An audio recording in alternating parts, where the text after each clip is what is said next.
Hi అండి. చాలా రోజుల తర్వాతయితే మా ఇంట్లో చికెన్ చేస్తున్నాను. ఆల్ ఇన్ వన్ మాధవి గారి ఛానల్‌లో ముస్లిం స్టైల్ చికెన్ బిర్యానీ చూసైతే ట్రై చేశానండి. మాధవి సిస్టర్ చెప్పినట్టే ప్రాసెస్ అయితే స్టార్ట్ చేశాను. కానీ చివరికి ఏమైందో మీరే చూడండి. ఇప్పుడింక నేను ఎలా చేశానో చూసేద్దాం. ముందుగా చికెన్ క్లీన్ చేసుకొని మ్యాగ్నేట్ చేసైతే పక్కన పెట్టుకోవాలి. తర్వాత ప్యాన్‌లో బిర్యానీ స్పైసెస్, ఆనియన్, పచ్చిమిర్చి వేసి బాగా ఫ్రై చేసుకోవాలి.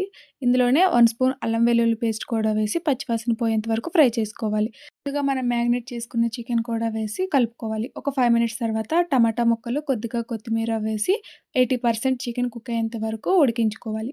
ఇక్కడ వరకు ఆ సిస్టర్ చెప్పినట్టే చేశానండి. ఈ చికెన్ కుక్ అయ్యే గ్యాప్‌లో టీవీలో క్రికెట్ మ్యాచ్ అవుతుంటే చూసుకొని ఉండిపోయాను. తర్వాతొచ్చి ముస్లిం స్టైల్ చికెన్ బిర్యానీ చేస్తున్నానన్న విషయం మర్చిపోయి రైస్ అయితే వేసేసాను. చికెన్ బిర్యానీ కాస్త చికెన్ పలావ్ అయితే అయిపోయిందండి. అంతే. టేస్ట్ మాత్రం చాలా బావుంది. నెక్స్ట్ టైమ్ మాత్రం నేనేం చేస్తున్నానో కొంచెం గుర్తుంచుకొని చేస్తా. వీడియో నచ్చితే లైక్ చేయండి. ఛానెల్‌ని సబ్స్క్రైబ్ చేయడం మాత్రం మర్చిపోవద్దు. ఎవరైనా ట్రై చేయాలంటే ఇంట్లో డెఫినైట్‌లీ ట్రై చేయొచ్చండి. ఇంకంతే ఈ వీడియో. Bye bye.